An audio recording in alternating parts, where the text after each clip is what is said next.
All right, so let's make it quick because everyone is, I'm sure, on fire with the Holesky stuff. So we need to decide on what actually goes into the spec, because there are some things that are going to break our current DevNet. So we are now stably finalizing. Prism still doesn't have proofs for blobs, but that's independent of ePBS, so it's not going to be an issue. And PTC attestation is working fine with the current design, so it's not an issue. So I think that the DevNet is stable enough without the features that we have that we could, in principle, add the missing features like the builders, API, and these kind of things before changing the spec. But I think since decisions on Fusaka are going to be made soon, it's better to just change the spec, arrange the things that are going to be minor, and then let's arrange what is the next DevNet with the changes that we want. So unless someone opposes this, I want to go over the list of things that I want to add on the CL spec. All right, so Terence already graciously went through the calls and found all the instances of things that we wanted to change. One of them is the slot to the payload envelope. This is already in place, and this is already in the DevNet, and that's fine. Removing the payload withheld from the payload attestations is something that we've already done too. I'm sorry, from the payload envelope, not the payload attestation. And now we need to decide on what to do with the payload attestation itself. Because if we go to a fork choice as Francesco suggested, which uses proposer boost and the builder counting attestations before submitting, if we go with something like that, then the payload attestation is it's useless for the payload envelope to have this withheld message, and then the payload attestation, it's useless to have that status. So if we go with this fork choice, which is something that we kind of committed already by removing the payload withheld from the payload envelope, then the PTC attestation should be just a Boolean. It should be present or not, instead of a uint 8. Holesky caught me in the middle of this week, and then I didn't really have time to review for Francesco's fork choice to see if it's equivalent to mine with different boosts. I actually suspect that it's equivalent to mine with different boosts, and this is the reason why I'm worried, because I thought that I computed explicitly the system of inequalities that proved that the boosts we had are optimal. So if Francesco's is equivalent to mine with some different boosts, that'll mean that Francesco's is non-optimal. So this is a worry that I have. I will post if I find something around this, but I think it's better to just commit to what we already have working, which is removing the payload withheld from the envelope and making the payload attestation just a Boolean. That's a bigger change for us. Like the serialization is not an issue because it's still a uint 8, so it shouldn't break networking. But treating the variable as a Boolean instead of an enumeration is might be an issue. So that can take some time. Okay, so switch to Francesco Torture, spending audit. Yeah, the audit I missed it. Track attestation vote in the Beacon state. What does this mean, Terence? So in Francesco's spec, it has this condition, right? So they look whether a block has 60% of the vote, then they does the payment later just to ensure that 20% of them is dishonest. Then you can do the payment. Just ensure sometimes say it's 39% vote, the builder doesn't get screwed about sorry, I think his proposal doesn't get screwed about having to pay something, but later on, sorry. So wait, sorry. This a builder doesn't get screwed for having to pay something that is a weak block, but then later on gets reorged. So it does defer the payment. Yeah, so this is the problem with Francesco's fork choice, that it makes it harder to do the processing of the payment because you need to queue Right. them. Right. That will take longer to write in the spec. And I suggest that we don't do this payment mechanism for now until we have a full audit. So I suggest we keep what we have now, which is remove the paid or withheld track from the current spec as it is.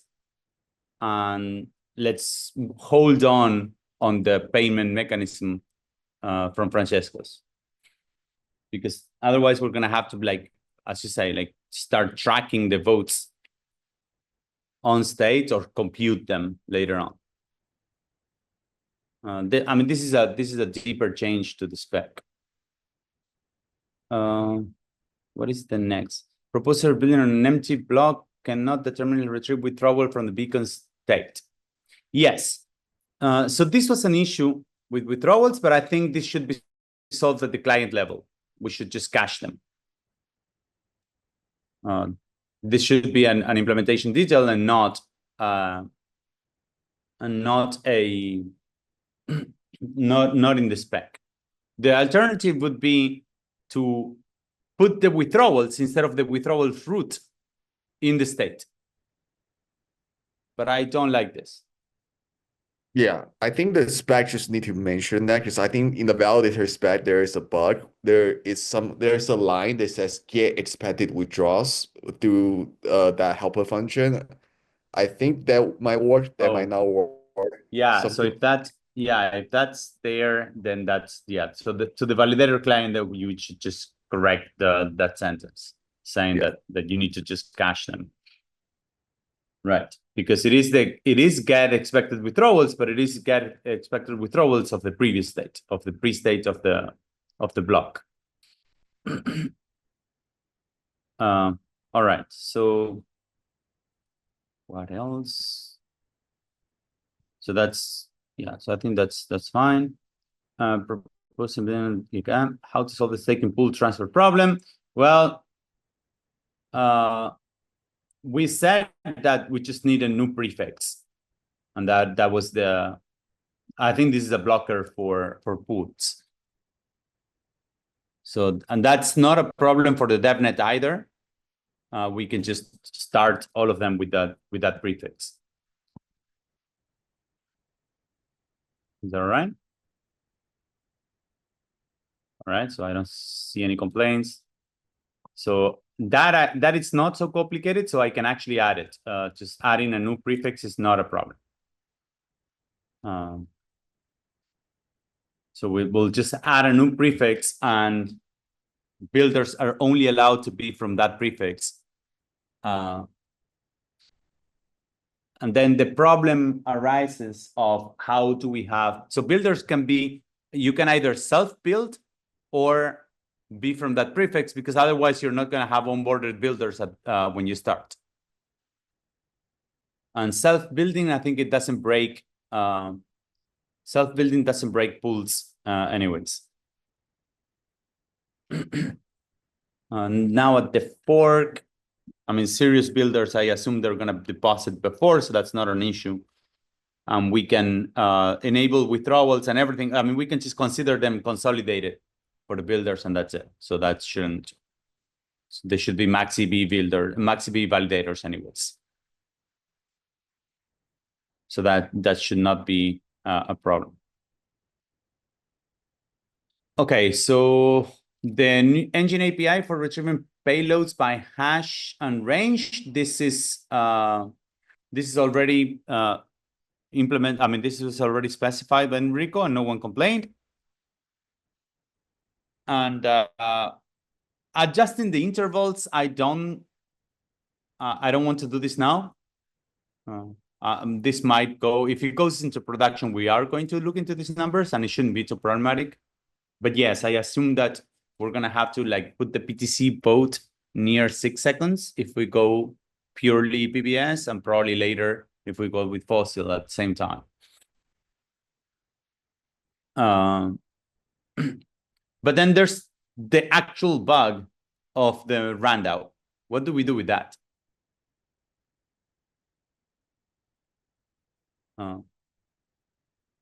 So is it safe to process random afterwards, or do we cache it? So there's two options, like move that when we're processing the random mix. Let me just pull that up. Where is it? Process random mixes is in processing epoch. And the process random mixes reset is what the function that is relevant. Let me just put it up here. Random mixes updates. Where do I have it? So this is the function that sets it. This is in phase 0, but this hasn't changed in forever. And the question is, what would be the risk of moving this to the payload? This will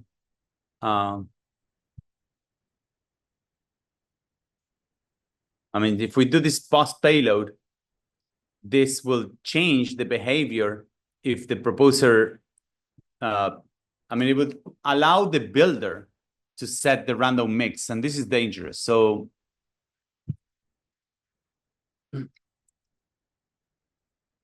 or we could just shift it by one slot, but I don't see that as a good mechanism. So I think that, yeah, I don't know. There are two solutions. We move this to the post payload, and then that means that we just consider the mixes not revealed when the payload is not revealed, or we cache the random mix on the state. When we get the block, we cache the previous one, and then we use that one to match up the payload. I think this is easier, but this adds one extra route to the beacon state. Any takes? All right, so then I'll go with the following. So I'll go with the following. If no one complains, I'll go with the following. So the proposer proposes, we update the mixes, but we cache the last one before the update. So we cache it on the state as a latest random mixes, whatever it is, and then we use that one to validate the payload. The other thing would be not to validate it at all, but I think that breaks random on the execution layer. Or I mean, we could move random on the execution layer to one slot later, but I think presumably this could even break contracts. So it's safer just to cache it on the CL. It's just one route on the state. It's not a problem. So that one is easy also to add. So the big question here is, do we want to go with Francesco's fourth choice that uses this accounting mechanism to pay later in the epoch, in which case this will add an extra queue to when we process these payments. We can overload the deposit queue, or we could just keep the payments in a queue, and then when we are finalizing, well, it doesn't matter when we just keep the payments for every block for an epoch. So that's going to add a list of 32 values, and then we just process these values on epoch transition. It's not so hard, but it's awkward. And the other one is to keep the current boosts, but then Francesco doesn't like the current boosts. So I was hoping to prove that they are equivalent, but I haven't. So there's crickets. All right. So then, okay. So I'll move on with the following changes. We'll have, as we have now in the DevNet, we'll remove the payload withheld. I'll move to put the PTC attestation to be a Boolean. I'll add the slot. I'll fix the random bug. I'll update. Well, actually, Justin already updated the PR. So I need to review Justin's changes to see if we can pass tests from previous forks. So if we can merge that, that's going to be awesome. And then I'll add tests for static tests after these changes. Justin, if you're still here, I am. would it be easier if we fix your changes, we merge that, and then after that I make the changes? 100%. Yeah, let's not add more to that Yeah. here. So if we fix all tests and we merge that, then I can just open another one with the changes that I'm mentioning, which is like from adding a slot. It should be minor changes, but they pile up. Yep, try to keep it as small as possible. I do have one question. Do we need to update like the generators to add the EIP-7732 module so that they get output in the consensus spec tests? Or No, so this is just for old, just to make it work with old yeah, forks. so the PR that I had open was to make it work with old. I mean, of course, if we're gonna have a chance of like shipping this, then definitely we'll add the generators. But what I would like to have is at least the generators for the static tests. Okay. The fork choice is going to be a nightmare, but the static ones should be easy, isn't it? I'm not entirely sure, but I think so. Relatively. Because that really helps a lot when we're doing DevNet. Like our first bugs where we didn't agree on hashing. Yeah. So if we could have like test vectors for like how to hash a state and these kind of things, that'll be awesome. But I think that doesn't need to be part of this PR that you're fixing. So, so in principle, all you need is for me to review that PR, merge that, and then I'll start working on another PR to make the changes, right? Yep. And I acknowledge that the current like spec test PR is not perfect. Like there are some to-dos, but we can try to figure those out later. And I just want to unblock us right now. Okay, that's perfect. Thanks a lot, Justin. All Yep, right, so then the to-dos are in that order: reviewing Justin's, merge that, make these changes that are the small changes. Open a PR with the small changes, and then finally making the big one, which is the accounting mechanism for payments if we go with Francesco's fork choice. And if we don't, we're going to be in problem because we're going to have to like put back again the payload withheld thing. So I'll work on this week, this next week, and we'll schedule to have a different DevNet between at least Echo and Prism after we open that PR. Sounds good? I'll keep running thoughts just to see if not breaking things. We add blobs and we add CTC, but so far it's been any change that I made, it's still stable. All right. There are no questions? Nothing? Sounds good to me. Okay, sounds good. Then we could just adjourn and be ready for the Poleski fiasco in half an hour. Yeah. All right. Talk to y'all later. See you guys. Bye-bye. Bye.